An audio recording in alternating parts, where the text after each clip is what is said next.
The certified letter arrived on a Tuesday morning while I was loading feed bags into my Gooseneck trailer, and I knew before opening it that Patricia Whitmore had struck again.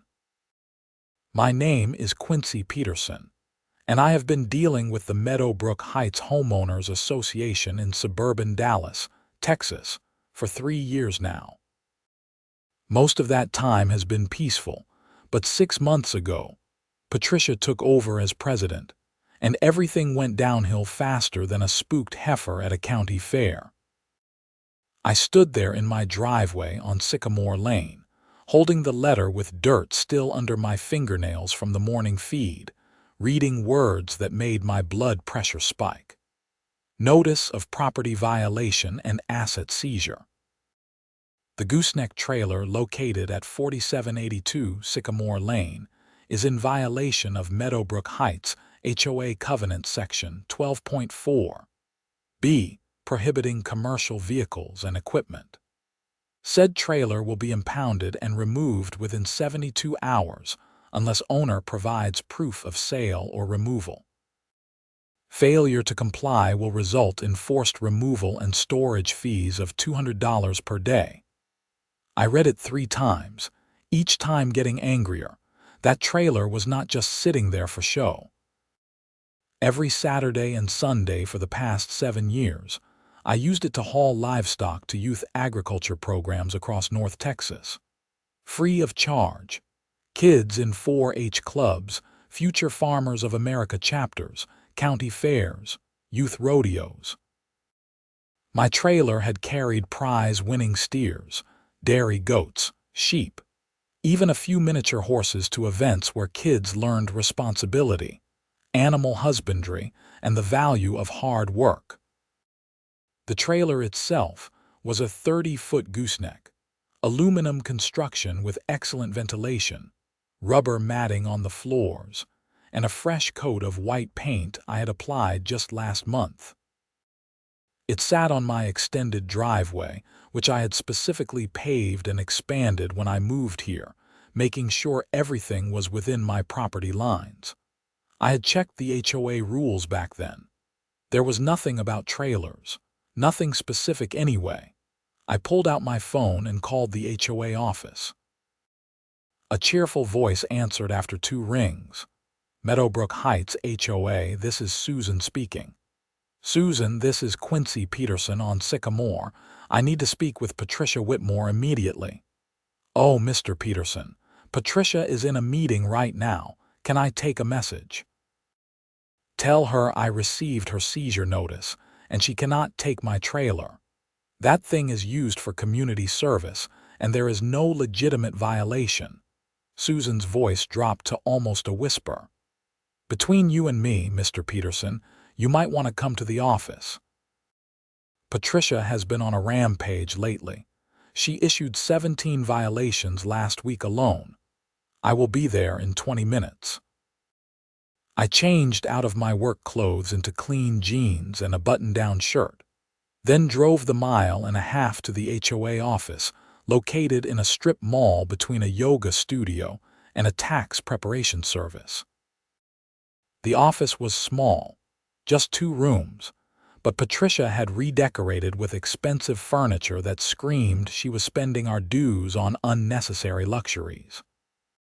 Patricia sat behind a glass desk, her blonde hair styled in that specific way middle-aged women get when they want to speak to managers everywhere they go.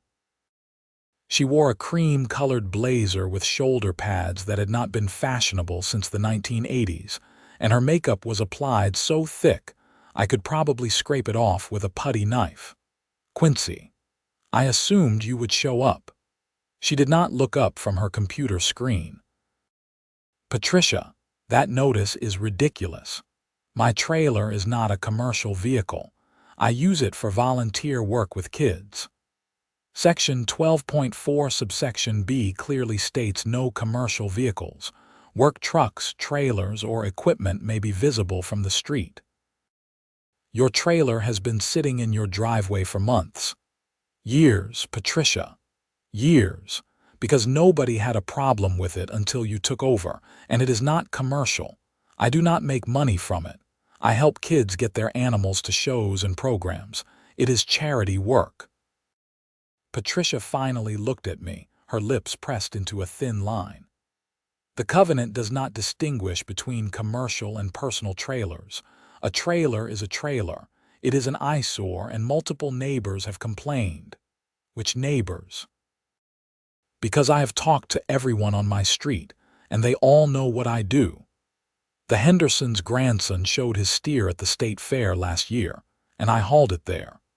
The Nguyen family's daughter raised lambs for her 4-H project, and I transported them every weekend for 3 months. The complaints are confidential. That is convenient, so you can claim anything you want without proof. Patricia stood up, her chair rolling backward. Mr. Peterson, I do not appreciate your tone. The HOA board voted unanimously to enforce this violation. The trailer goes, or we will remove it ourselves. We have already contracted with Red Line Towing. They will impound it on Friday at noon if it is still there. You cannot just take my property. That is theft. It is enforcement of a legally binding covenant that you signed when you purchased your home. If you refuse to comply, we will place a lien on your property for all associated costs. That includes towing, storage, and legal fees should you choose to fight this. I felt heat rising up my neck. I want to see the board meeting minutes where this was voted on. Those are available upon written request, which takes 10 business days to process. This is Friday. You are giving me 3 days, but I need 10 days to request documents. How is that fair? Patricia sat back down, returning her attention to her computer. Life is not always fair, Mr. Peterson. I suggest you make arrangements. Good day. I left before I said something I would regret. My hands shook as I drove home. This was not just about rules. Patricia had some personal vendetta, and I could not figure out why. I had never done anything to her. We barely knew each other before she became HOA president. When I got home, my neighbor Robert Henderson was standing in his yard watering his roses. Robert was 72, retired from the oil industry, and one of the kindest men I had ever met. Quincy, you look upset. Everything all right, I told him about the notice and my conversation with Patricia. His expression darkened. That woman is poison. She tried to find me last month because my trash can was still on the curb at 7:05 on collection day. The truck had not even come yet. I saw her driving around taking pictures with her phone like some kind of surveillance operation. Did she mention that neighbors complained about my trailer? Not to me, and I am out here most days. Everyone on this street knows what you do. My grandson cried when his steer took second place at state. He talked about how you helped him calm down before the show, how you taught him to lead the steer properly. You think I would complain about the trailer? Never. I need to figure out who is on the HOA board. Patricia said they voted unanimously. Robert scratched his chin. Board members are supposed to be listed on the website, but she took that information down last month. Said it was for privacy reasons. There is Dorothy Cram. She has been on the board for years. Lives on Maple Street in the big Tudor house. Then there is Bill Crawford, owns the insurance agency on Main Street. And I think the third member is Tammy Young. She is newer, works at the hospital as a nurse administrator. I thanked Robert and went inside to research my options. Texas property law is complicated when it comes to HOAs. They have significant power, but they cannot just seize property without following proper procedures. I started digging through my closing documents, finding the covenant restrictions I had signed when I bought the house. The document was 73 pages of legal language. Section 12.4 dealt with vehicle restrictions. Subsection B stated, no commercial vehicles, including but not limited to work trucks bearing commercial signage, service vehicles, or trailers used for business purposes, may be parked in driveways or visible from public streets for more than 48 consecutive hours. The key phrase was used for business purposes. My trailer was not used for business. I did not charge anyone. I did not advertise services. It was pure volunteer work. I had documentation to prove it too. 7 years of emails, text messages, thank you cards from parents and kids, letters from 4-H chapters and FFA advisors. I spent the rest of Tuesday compiling evidence. I created a folder with printouts of correspondence, photographs of kids with their animals at shows, a letter from the North Texas 4-H Council thanking me for my volunteer transportation services, and a statement I drafted explaining exactly what I did and why the trailer was essential. Wednesday morning, I drove to Dorothy Cram's house. She answered the door in a gardening apron, soil on her gloves. "Mr. Peterson, how can I help you?" I explained the situation, showing her the seizure notice. Her eyebrows rose higher with each sentence. "I never voted on this. There was no board meeting about your trailer." Patricia said the board voted unanimously. Dorothy pulled off her gloves. "Come inside for a moment." Her living room was decorated with antiques and family photographs. She gestured to a floral sofa and I sat while she pulled out her phone. "I have every board meeting on my calendar. The last official meeting was 3 weeks ago, and we discussed landscaping requirements for the common areas. Nothing about trailers or vehicles. Patricia has been making decisions without consulting the rest of us, then claiming board approval afterward. Can she do that? Absolutely not. The bylaws require a quorum of 3 board members for any enforcement action. If she did not call a meeting, that seizure notice is invalid. Would you be willing to provide a written statement? I will do better than that. I am calling an emergency board meeting. Patricia cannot refuse if 2 board members request it. Give me an hour to contact Bill and Tammy." I left Dorothy's house feeling hopeful for the first time since receiving the notice. Maybe this could be resolved without lawyers or conflict. That hope died Wednesday afternoon when Dorothy called me back. "Quincy, we have a problem. I spoke with Bill Crawford and Tammy Young. Both of them said they did vote to approve your violation. They said Patricia sent an email requesting approval, and they replied with yes votes. But you said there was no meeting. Email votes are not allowed under our bylaws. All votes must occur during properly noticed meetings where owners can attend and comment. Patricia knows this. She has been on the board before. This is a deliberate violation of procedure. What can we do?" "I am scheduling an emergency meeting for tomorrow night, 6 o'clock at the community center.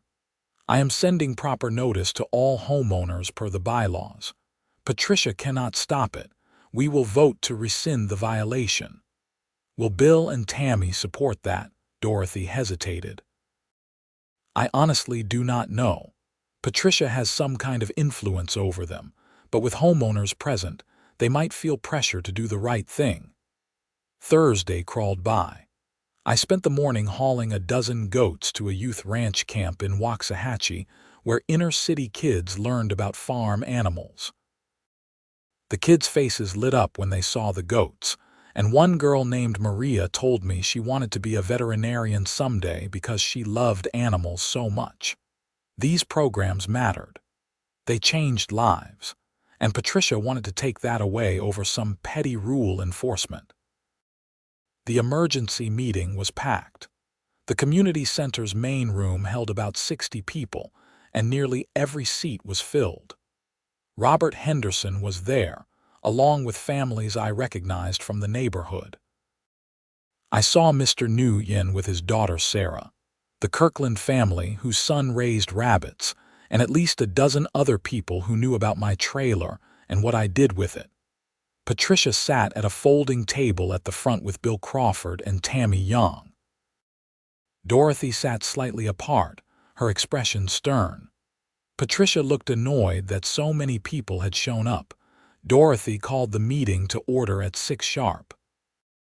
This emergency meeting has been called to address enforcement action taken against Quincy Peterson at 4782 Sycamore Lane regarding his livestock trailer.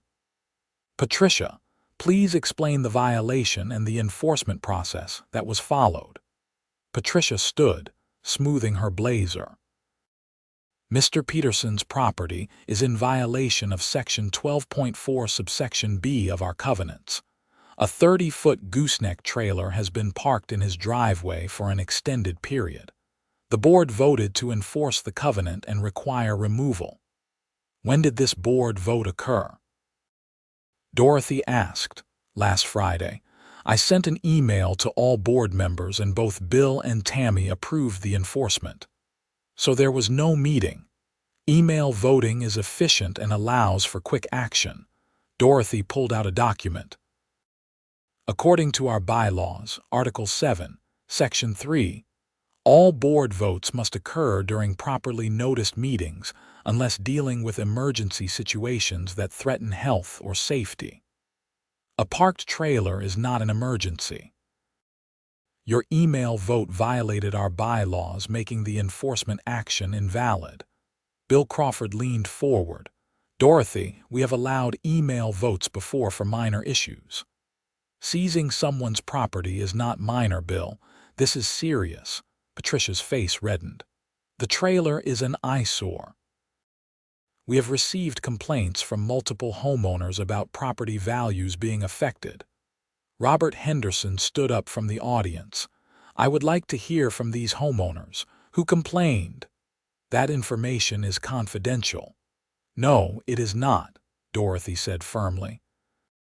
Homeowners have the right to face their accusers in covenant disputes. Who filed complaints? Patricia shuffled papers on the table. I have documentation in my office. Then this meeting is tabled until you produce that documentation, Dorothy said. You cannot table a meeting I did not call. I called this meeting properly under the bylaws. You are required to participate, produce the complaints, or admit they do not exist. The room fell silent. Patricia looked trapped. Finally, Tammy Young spoke quietly. Patricia, maybe we should reconsider this.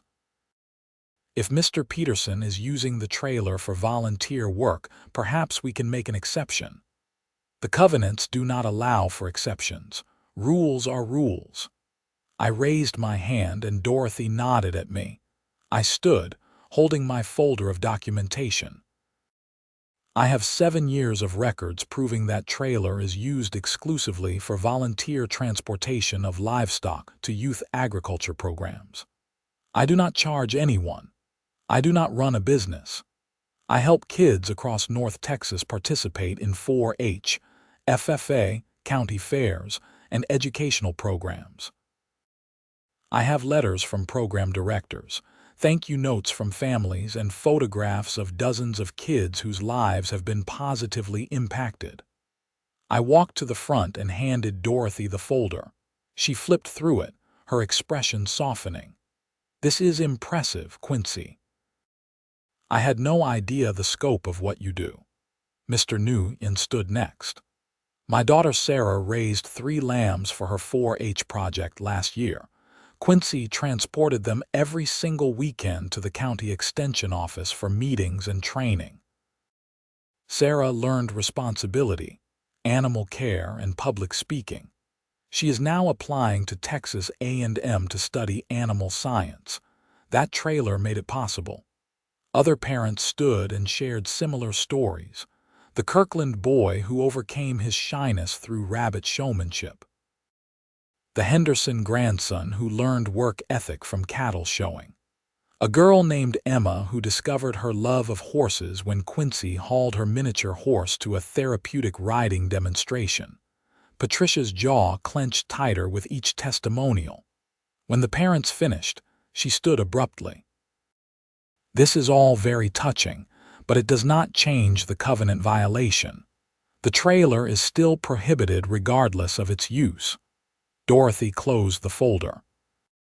I move that we rescind the enforcement action against Quincy Peterson and amend our vehicle policy to explicitly allow trailers used for charitable and volunteer purposes. All in favor? I vote yes, Dorothy said. Tammy Young looked between Patricia and Dorothy, then quietly said, yes. Bill Crawford nodded. Yes. Patricia slammed her hand on the table. This is absurd. You are setting a precedent that allows anyone to claim charity work and park anything they want. No, Dorothy said calmly. We are making a reasonable exception for documented volunteer activity that benefits our community and youth in the region. The motion passes 3-1 with you opposed, Patricia. The enforcement is rescinded. The room erupted in applause. I felt relief wash over me like a cool rain after a drought. But Patricia was not finished. Fine. The enforcement is rescinded, but I am not done with this. I will call a special election to remove board members who refuse to uphold our covenants. She gathered her papers and stormed out of the community center. The meeting continued for another 30 minutes covering other business, but I barely heard it. I was too busy shaking hands with neighbors and accepting thanks from families. After the meeting, Dorothy pulled me aside. Quincy, be careful. Patricia is vindictive. She will look for other ways to cause problems for you. Why does she hate me so much? I never did anything to her. It is not personal to you specifically. Patricia wants control. She wants to run this HOA like a dictatorship, and anyone who challenges her authority becomes a target. You just happen to be visible with that trailer. What can she do now? The vote was clear. She can make your life difficult in small ways. Inspection violations, fine print in the covenants, anything she can find. Document everything. Keep records of all your volunteer work, and consider coming to board meetings regularly. Sunlight is the best disinfectant for people like Patricia. I thanked Dorothy and drove home exhausted but relieved. The trailer was safe. I could continue helping kids. Everything would be fine. I was wrong. Friday morning, I found a new notice taped to my front door. This one cited me for unapproved exterior modifications regarding the extended driveway where my trailer sat.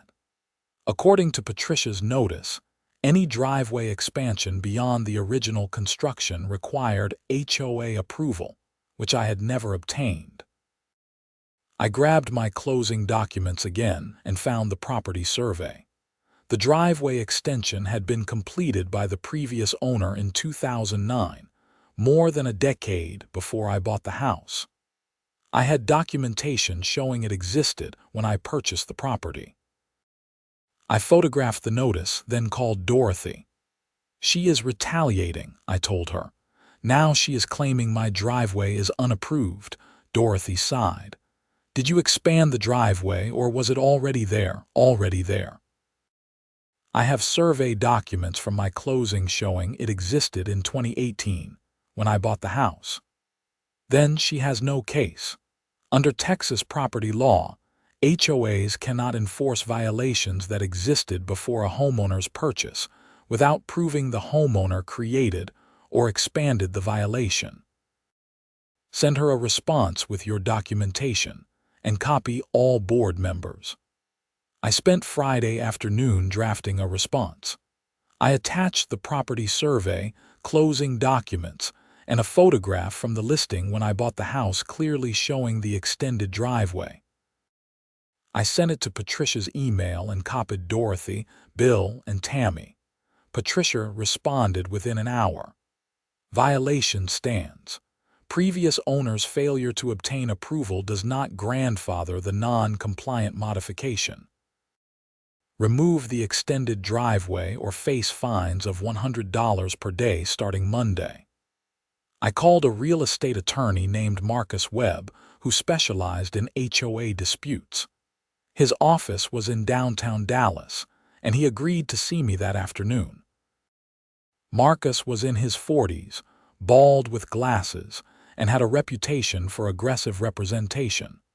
I explained the entire situation from the trailer seizure to the driveway violation.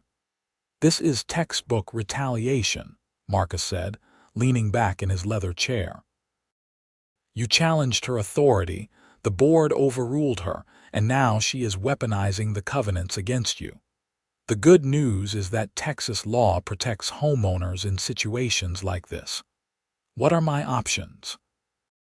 First, we send a cease and desist letter pointing out that her enforcement is retaliatory and therefore invalid. Second, we demand the HOA board hold a formal hearing on any alleged violations, which is your right under the bylaws. Third, if she persists, we file suit for harassment and breach of fiduciary duty. "How much will this cost?" "My retainer is $5,000. If it goes to litigation, costs will increase.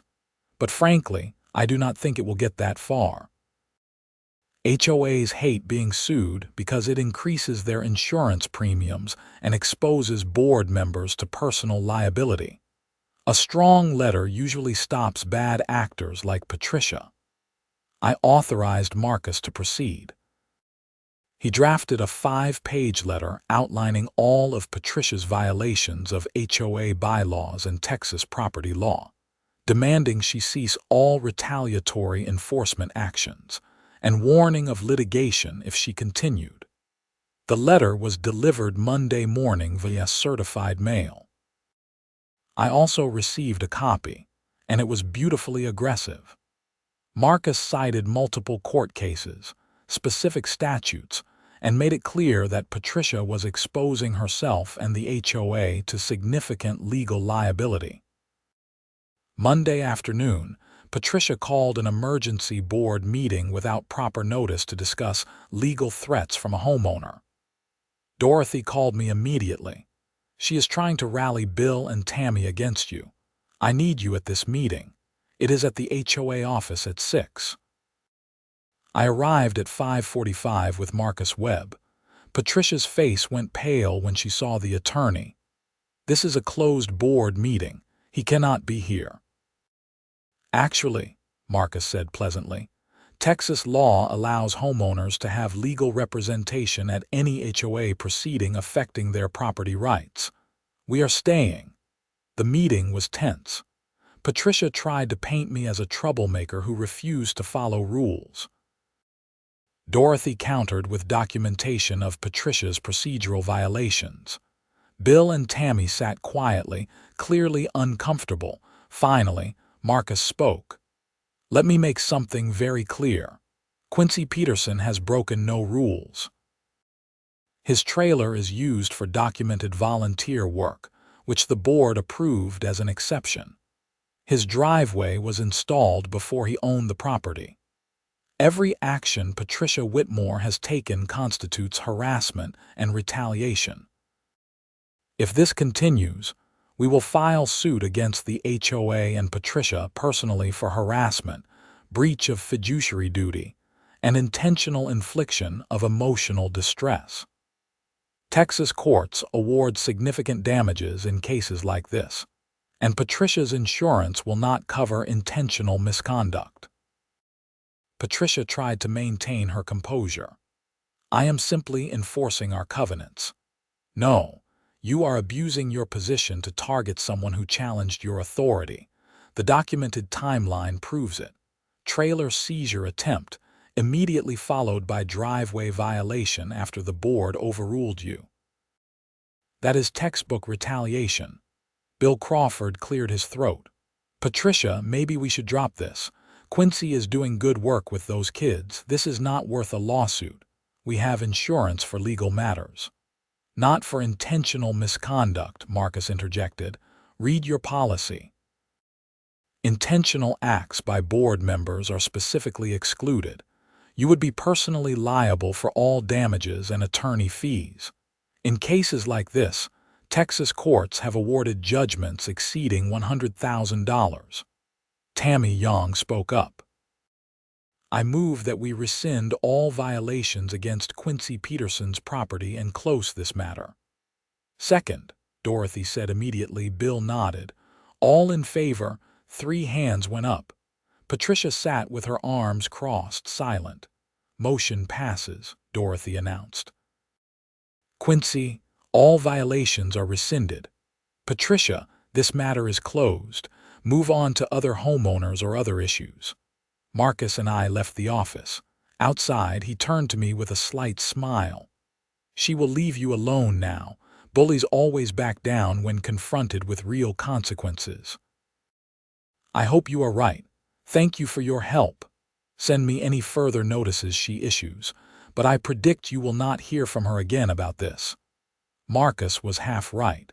Patricia stopped targeting me directly, but she made life miserable for other homeowners. Over the next month, she issued violations for mailbox colors, lawn height variations of ½ an inch, holiday decorations left up 1 day too long, and even the type of mulch used in flower beds. The neighborhood was in revolt. Robert Henderson started a petition to recall Patricia as president. Within 2 weeks, he collected signatures from 60% of homeowners, more than enough to trigger a recall election under the bylaws. Patricia fought it, of course. She claimed the petition was invalid due to technical errors. Dorothy reviewed the bylaws and confirmed the petition was proper. A recall election was scheduled for the 3rd week of June. During this time, I continued my volunteer work. Every weekend I hauled animals to shows, camps, and programs. I started keeping a detailed log, documenting every trip, every kid helped, and every program served. If Patricia ever came after me again, I wanted ironclad records. One Saturday in early June, I was hauling 4 steers to a jackpot show in Fort Worth when my phone rang. It was Dorothy. Quincy, where are you right now? On Highway 287 heading to Fort Worth. Why? Patricia just showed up at your house with a towing company. She is claiming your trailer is parked illegally on the street. My heart sank. The trailer is not there. I am towing it right now. I know. She is towing your other vehicle, the pickup truck parked in your driveway. I nearly swerved off the road. What? She cannot do that. That is my personal truck. She claims it is commercial because it has towing equipment attached. Robert called me when he saw the tow truck. I am at your house now trying to stop them. Call the police. That is theft. Already did. They are on the way. I told the kids with me that we had an emergency and I needed to turn around. They were great about it, understanding completely. I dropped the steers and kids at the show venue, promising to return later, then raced back to Meadowbrook Heights. When I arrived, there were 2 police cars in front of my house, a flatbed tow truck, Dorothy, Robert, Patricia, and about a dozen neighbors. My truck sat on the flatbed, already strapped down. I jumped out and approached the police officers. That is my truck. I did not authorize it to be towed. The officer, whose nameplate read J. Martinez, consulted his notepad. Sir, are you Quincy Peterson? Yes. The HOA president claims your vehicle violates parking restrictions and they have authority to tow it. That is a lie. My truck is parked on my property in my driveway. She has no authority to tow it. Patricia stepped forward. Officer, the covenants give the HOA enforcement rights for violations. His truck has commercial towing equipment which is prohibited. It has a 5th wheel hitch. That is not commercial equipment. It is standard for anyone who tows a gooseneck trailer. Half the trucks in Texas have them. Officer Martinez looked tired of this dispute already. Madam, do you have documentation showing the HOA has the right to tow vehicles from private property? Our covenants allow for enforcement of violations. That is not what I asked. Do you have specific authority to tow vehicles parked on private property?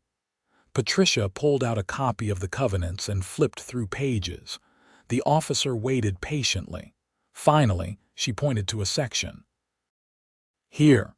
Section 12 allows the board to take necessary action to remedy violations. Officer Martinez read the section, then shook his head.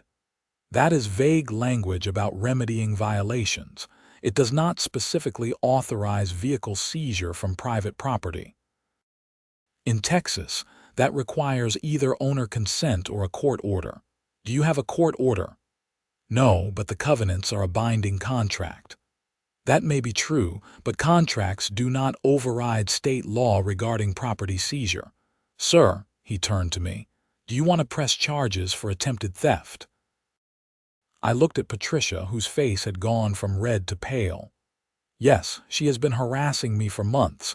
This is the third time she has tried to take my property. The officer turned to Patricia.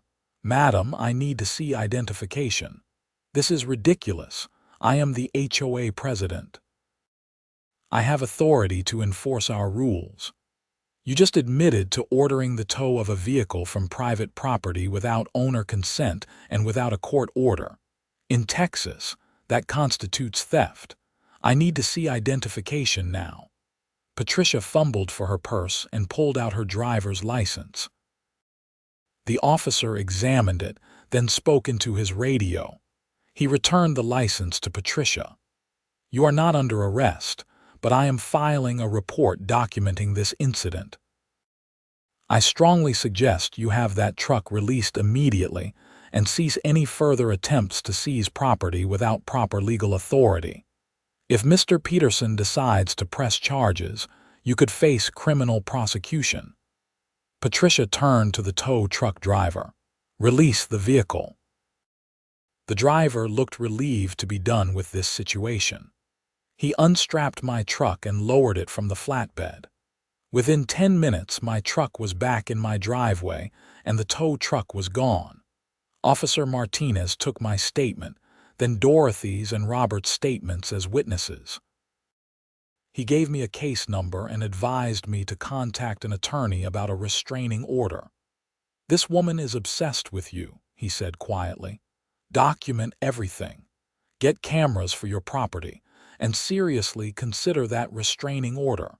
After the police left, the neighbors gathered around me. Everyone was outraged. Robert's wife, Sandra, suggested they accelerate the recall election. We cannot wait until the end of June. Patricia is out of control. She tried to steal your truck in broad daylight. Dorothy agreed. I will call an emergency homeowner meeting for this Thursday. We can hold the recall vote then if we have quorum. We need 75 homeowners present or represented by proxy. I can get that, Sandra said. Give me 2 days. Thursday night, the community center was packed beyond capacity. Over 90 homeowners showed up, and dozens more submitted proxy votes. The fire marshal had to open the side doors to accommodate everyone. Dorothy called the meeting to order and explained the recall petition. We are here to vote on whether Patricia Whitmore should be removed as HOA president due to abuse of authority, harassment of homeowners, and violations of HOA bylaws. Patricia, you have the floor to defend yourself. Patricia stood, but her confidence was gone. I have only tried to enforce our covenants and maintain property values. If homeowners want to live in chaos with no rules, then you are making a mistake. I resign as president effective immediately. The room erupted.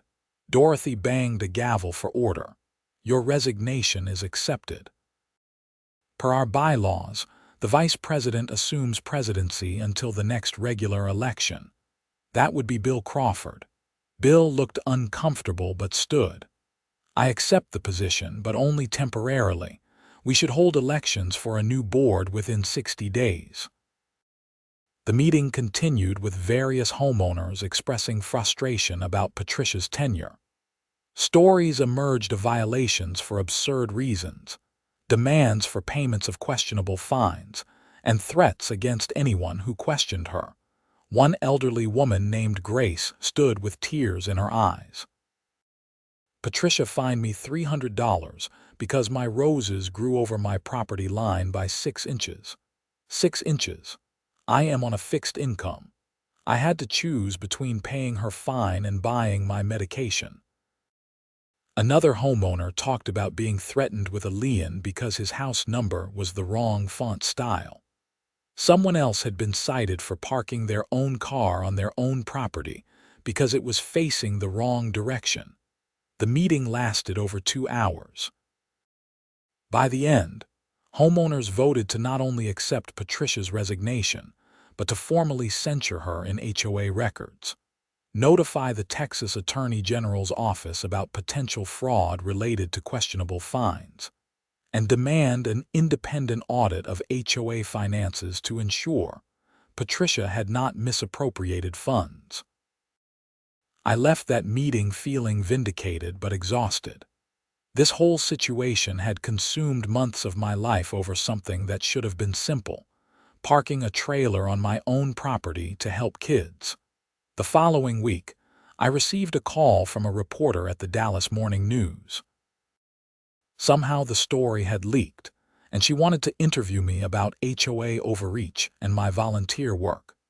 The article ran on Sunday in the Metro section, with the headline, "HOA Tried to Seize Livestock Trailer Used for Youth Programs." It detailed the entire saga, Patricia's resignation, and included interviews with several families whose kids I had helped. The response was overwhelming. My phone rang constantly with calls from other volunteers, parents from across Texas asking if I could help their kids, and even a few HOA board members from other neighborhoods asking advice on avoiding similar situations. Local television stations picked up the story. I did interviews with 3 news channels, each time emphasizing that this was not about me, but about supporting youth agriculture programs and preventing HOAs from abusing their authority. The publicity had an unexpected benefit. Donations started arriving. People sent money to help with fuel costs, maintenance for the trailer, and general support for my volunteer work. A feed supply company in Fort Worth offered to donate $1,000 worth of animal feed annually to distribute to kids in the programs. A veterinarian in Plano offered free health checks for animals I transported. Most importantly, the Texas legislature took notice. A state representative from Dallas introduced a bill to reform HOA authority, specifically limiting their ability to restrict vehicles used for charitable purposes, and requiring judicial oversight before any property seizure. Through all of this, Patricia disappeared from public life. Her social media accounts went dark. She stopped attending HOA meetings. Rumors circulated that she had moved out of Meadowbrook Heights entirely, though I never confirmed it. The independent audit of HOA finances revealed some concerning irregularities. Patricia had approved payments to vendors who overcharged for services, and there were several suspicious expense reimbursements to herself that lacked proper documentation. The total amount was around $12,000. The HOA board referred the matter to the Dallas County District Attorney's office. I did not follow the details closely, but I heard through Dorothy that Patricia was being investigated for misappropriation of funds and breach of fiduciary duty. By August, life had returned to normal. My trailer sat in my driveway unmolested. Every weekend I hauled livestock to shows, camps, and programs. Kids kept benefiting from the transportation help. One Saturday evening in late August, I was washing out the trailer after hauling goats to a county fair in Waco when a car pulled into my driveway. A woman in her 30s got out with a teenage boy. "Mr. Peterson, I am Jennifer Carlton, and this is my son Tyler. I saw your story on the news a few months ago. Tyler is in FFA, and he raised a prize-winning steer this year. We are supposed to take it to the State Fair of Texas next month, but we do not have a way to transport it. Would you be able to help?" I looked at Tyler, who was trying to hide his nervousness. He reminded me of myself at that age, passionate about agriculture but lacking resources. "What is your steer's name?" I asked. Tyler's face lit up. "Ranger. He is a Hereford, 15 months old, weighs about 1,200 pounds. I have been working with him every day for a year. Tell me about him." For the next 20 minutes, Tyler talked about Ranger's diet, training routine, personality quirks, and his dreams of winning a ribbon at the state fair. His passion was infectious. "I can haul Ranger to the state fair," I told him, "and I will work with you on showmanship if you want. Leading a big steer in front of judges takes practice." Jennifer's eyes filled with tears. "Thank you. This means everything to Tyler. How much do you charge?" "Nothing. I do this because I love helping kids like Tyler. Just promise me you will keep working hard and maybe help other kids someday when you are older." Tyler nodded vigorously. "I promise. Thank you, Mr. Peterson." They left with plans to meet the week before the fair. I finished washing the trailer as the sun set, feeling content. This was why I did this work. Not for recognition or money, but for moments like that. A kid with a dream, a parent willing to support it, and me with the ability to make it happen. The next week, I received a certified letter from the Dallas County District Attorney's Office. They were prosecuting Patricia Whitmore for theft by fiduciary and misapplication of funds related to her actions as HOA president. The letter requested I provide a statement about the trailer seizure attempts and the incident with my truck. I met with an assistant district attorney named Rachel Cordova in her downtown Dallas office. She was professional and thorough, taking my statement and copying all my documentation. "This is a strong case," she told me. "Patricia abused her position for personal gain and to harass homeowners. The financial irregularities combined with attempted property theft show a pattern of misconduct. She is looking at potential jail time. What happens now?" "We will likely offer a plea deal. If she refuses and it goes to trial, we will need you to testify. But most defendants in cases like this accept a plea to avoid publicity."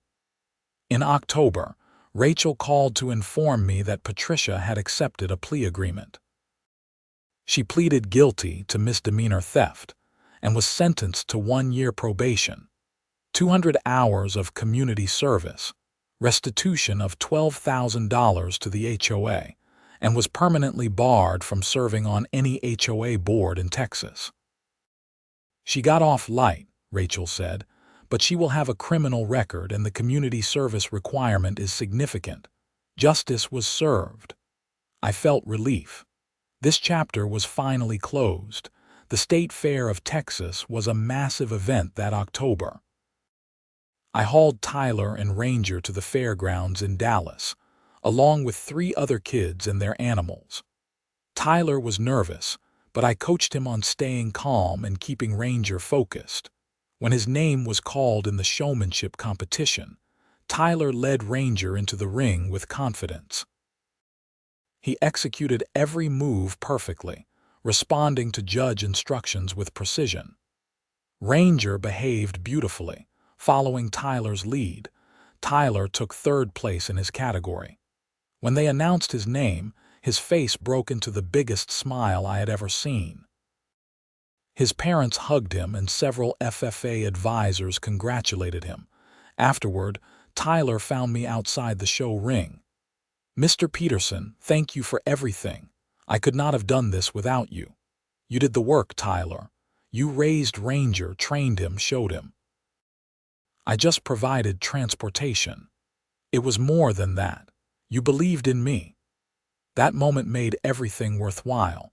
The HOA battles, the stress, the legal fees, all of it faded away when I saw the joy and pride in that kid's face. By November, Meadowbrook Heights had settled into normalcy under new HOA leadership. Bill Crawford stepped down as temporary president, and elections were held for a new board. Dorothy Cram was elected president by a landslide. Robert Henderson joined as treasurer. A younger couple, the Morales family, took the other 2 board seats. The new board immediately reformed HOA policies. They clarified the vehicle restrictions to explicitly allow trailers and equipment used for charitable purposes with proper documentation. They implemented transparency requirements for all enforcement actions. They established an appeals process that gave homeowners due process before fines or seizures. Most importantly, they focused on building community rather than enforcing petty rules. They organized neighborhood events, improved common areas, and created a welcoming environment. I continued my volunteer work through the fall and winter. Every weekend, I hauled animals somewhere. County fairs, youth ranches, FFA competitions, 4-H camps. My trailer became a familiar sight across North Texas. In December, the North Texas 4-H Council honored me with their Volunteer of the Year award at their annual banquet. The award came with a plaque and a gift certificate to a farm supply store, but more meaningful were the testimonials from kids and parents. One after another, young people stood up to share how I had helped them. Sarah Nguyen talked about gaining confidence through sheep showing. Tyler Carlton described how I taught him leadership. A girl named Mackenzie told how I transported her therapy miniature horse to demonstrations at children's hospitals, bringing joy to sick kids. By the time the last testimonial finished, I had to wipe my eyes. I had never sought recognition. I just wanted to help kids. But hearing how much it meant to them was overwhelming. The Texas state representative, who introduced the HOA reform bill, invited me to testify before a legislative committee in January. I drove to Austin and spoke about my experience, emphasizing the need to protect homeowners from overzealous HOA boards while still maintaining reasonable community standards. The bill passed both chambers with bipartisan support and was signed by the governor in March. It included provisions limiting HOA authority over vehicles used for charitable purposes, requiring judicial oversight for property seizures, and establishing penalties for board members who abused their positions. Several legislators credited my testimony and story for building support for the reforms. I was just glad that other homeowners would not face what I had faced. As spring arrived, I reflected on the past year. It had been exhausting, stressful, and at times infuriating. But it also reinforced why I did this work. Kids needed support. They needed adults who believed in them and helped remove obstacles. Patricia Whitmore had tried to stop me over petty authority and control, but she failed because the community rallied around something bigger than HOA rules. They rallied around kids, education, and the values that made rural Texas special. My trailer still sits in my driveway. It is a little more worn now, with thousands of additional miles from the past year. But it is ready for this weekend when I haul lambs to a youth livestock camp in Stephenville, and next month when I transport dairy goats to the county fair in McKinney, and every other trip after that. The HOA saga taught me several lessons. First, bullies back down when confronted with facts and community support. Second, transparency and accountability are essential in any organization. Third, never underestimate the power of doing good work for the right reasons. Most importantly, I learned that standing up for what matters is worth the struggle. Those kids, their dreams, their education, and their growth were worth fighting Patricia and the HOA bureaucracy. Dorothy Cram became a good friend through all this. She and Robert Henderson often stop by to see what animals I am hauling each weekend. Sometimes they bring cookies or lemonade. Other times they just want to hear stories about the kids and programs. One evening in April, Dorothy brought over a newspaper article. Did you see this? Patricia moved to Arizona. Apparently, she is starting over somewhere with no HOA. I laughed at the irony. I hope she learned something from this experience. People like Patricia rarely learn, but at least she cannot hurt anyone here anymore. That was true. Meadowbrook Heights was a better place now. The neighborhood had bonded through the conflict, and people looked out for each other more. Kids played in the streets. Neighbors chatted over fences. The community center hosted regular events. As summer approached, my schedule filled with requests. The youth rodeo circuit was in full swing, and dozens of kids needed transportation help.